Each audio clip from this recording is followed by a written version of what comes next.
તમે પણ ઉનાળામાં માટલાનું પાણી પીવાનું પસંદ કરો છો? Hello friends, welcome to kitchen art. આખા ઉનાળા માટે ખૂબ જ ઉપયોગી લાગે એવી આજે હું તમારા સાથે કિચન ટિપ્સ શેર કરીશ. જો તમારી પાસે જૂનું માટલું હોય અને તમે નવું માટલું લેવા માટે વિચારતા હોય તો આ વિડીયો ખાસ તમારા માટે છે. તમારા ઘણા પૈસા બચી જશે. ઉનાળાની સિઝન ચાલુ થઈ ગઈ છે અને લૂ અને તડકાથી બચવા માટે આપણે ઠંડુ પાણી પીતા હોય છે, પણ ફ્રીજનું પાણી પીતા હોય ત્યારે તે નુકસાન કરે છે, જ્યારે માટલાનું પાણી ખૂબ જ ફાયદાકારક હોય છે. માટલું જૂનું હોય કે નવું હોય, તેમાં ઠંડુ પાણી કઈ રીતે રાખવું, સ્ટોર કરવું, તેની આજે આપણે ટિપ્સ જાણીશું. અને જો તમને પણ વિડીયો યુઝફુલ લાગે તો લાઈક અને શેર જરૂરથી કરજો. મારી ચેનલ ઉપર નવા હોય તો સબસ્ક્રાઈબ કરી બાજુનું બેલ બટન દબાવવાનું ભૂલશો નહીં, જેથી કરીને તમને મારા નવા વિડીયોનું નોટિફિકેશન મળતું રહે. તો ફ્રેન્ડ્સ, શિયાળામાં ઘણી વખત આપણે માટલાનો ઉપયોગ કરતા નથી, પણ જેવો ઉનાળો ચાલુ થાય એટલે આપણે માટલું યાદ આવે છે. તો અહીંયા મારું માટલું 2 વર્ષ જૂનું છે. આ 2 વર્ષ જૂના માટલામાં આપણે ઠંડુ પાણી કઈ રીતે સ્ટોર કરશું તેની આજે આપણે ટિપ્સ જાણીશું. તો ફ્રેન્ડ્સ, તમને જોતાં જ ખ્યાલ આવી જશે કે આ માટલું મારું 2 થી 3 વર્ષ જૂનું છે અને આ માટલાને હું ઉનાળામાં જ વાપરું છું, શિયાળામાં તેનો ઉપયોગ કરતી નથી.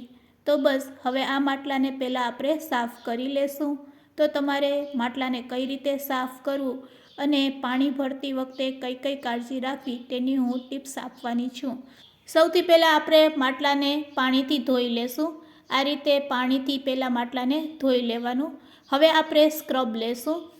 સ્ક્રબ ઉપર આપણે થોડુંક પાણી રેડશું અને સ્ક્રબને ભીનું કરી લેશું.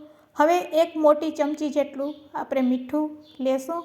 હવે આ મીઠાને આપણે માટલાના બહારના ભાગ ઉપર આ રીતે સ્ક્રબની મદદથી મીઠાને માટલા ઉપર આ રીતે લગાડીશું.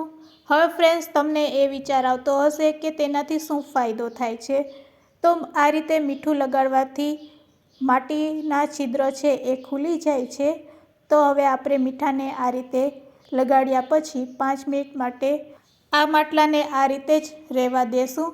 ફ્રેન્ડ્સ, જરૂર લાગે તેટલું તમારે મીઠું આ રીતે લગાડી લેવાનું. તો ફ્રેન્ડ્સ, અહીંયા મેં મીઠું લગાડી દીધું છે. હવે આપણે તેને 5 મિનિટ માટે રહેવા દેશું અને 5 મિનિટ પછી આપણે તેને ધોઈ લેશું. 5 મિનિટ થઈ ગઈ છે, તો હવે આપણે તેને પાણીથી ધોઈ લેશું. ફ્રેન્ડ્સ, અહીંયા આપણે મીઠું બહારના ભાગે જ લગાડવાનું છે. અંદર જો કદાચ તમે લગાડશો તો પાણી કદાચ ખારું આપણું થઈ જાય. તો અહીંયા આપણે મીઠાને બહાર જ લગાડશું અને પહેલાં મીઠાને સારી રીતે ધોઈ લેશું. હવે માટલામાં આપણે થોડુંક અંદર પાણી નાખશું અને પહેલાં માટલાને આ રીતે ધોઈ લેશું. આ રીતે ધોયા પછી હવે આપણે 1 પેકેટ ઈનો લેશું અને આ ઈનોને આપણે કાતરથી કટ કરી લેશું અને 1 પેકેટ આખું આપણે ઈનોનું આ માટલામાં એડ કરી દેશું. ફ્રેન્ડ્સ, ઈનો એડ કર્યા પછી હવે આપણે સ્ક્રબથી આ રીતે સ્ક્રબને ભીનું કરી અને માટલામાં ઈનો છે તે અંદરના ભાગે લગાડી દેશું અને આ રીતે માટલામાં ઈનોને સારી રીતે ફેલાવી દેશું. ચારે બાજુ આ રીતે ઈનોને માટલાની અંદર લગાડી દેશું અને પછી થોડીક વાર પછી આપણે ધોઈ લેશું. ચારેય બાજુ ઈનો સારી રીતે લાગી જાય એટલે પછી તેને થોડીક વાર રહેવા દેશું અને પછી પાણીથી તેને ધોઈ લેશું. તો ફ્રેન્ડ્સ, અહીંયા અંદર આપણે મીઠું નહીં પણ ઈનોનો ઉપયોગ કરશું. ઈનોથી પણ તો અંદરના છિદ્રને ઓપન કરવા માટે આપણે અહીંયા ઈનોનો ઉપયોગ કરેલ છે. હવે બસ તેને પણ સારી રીતે ધોઈ લેશું. તો અંદર અને બહાર બંને બાજુ સારી રીતે ધોયા પછી હવે નળ નીચે આપણે એકવાર તેને આ રીતે સારી રીતે ધોઈ લેશું. તો અહીંયા આપણું માટલું એકદમ નીટ એન્ડ ક્લીન થઈ ગયું છે. તો હવે આપણે તેને પાણીથી ભરી દેશું. હવે તમે માટલું જ્યાં રાખતા હોય તે સ્ટેન્ડ ઉપર રાખી અને સેટ કરી દેવાનું અને પછી આ માટલાને આપણે પાણીથી ભરી દેશું.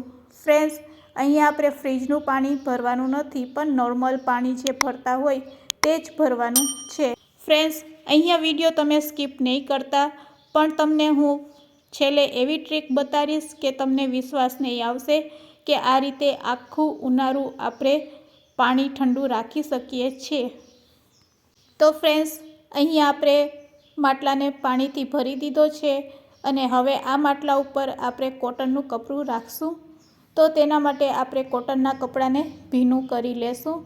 તો આ રીતે કોટનના કપડાને પહેલાં ભીનું કરી લેવાનું અને કોટનનું કપડું ભીનું કર્યા પછી આ ભીના કોટનના કપડાથી આપણે માટલાને કવર કરવાના છે। તો આ રીતે ભીના કોટનના કપડાથી માટલાને તમે કવર કરી દેશો તો ફ્રેન્ડ્સ, હવે પાણીને બિલકુલ ગરમી નહીં લાગશે, ના તો લૂ લાગશે અને કિચનમાં ગમે ત્યાં હશે તો પણ પાણી એકદમ ઠંડુ રહેશે।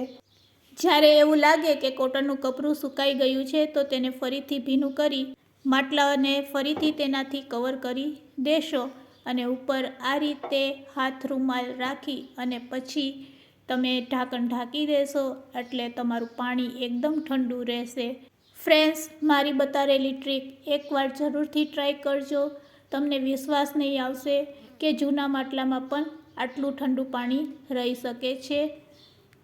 તો આખા ઉનાળા માટે તમે આ રીતે માટલામાં પાણી ભરીને રાખી શકો છો।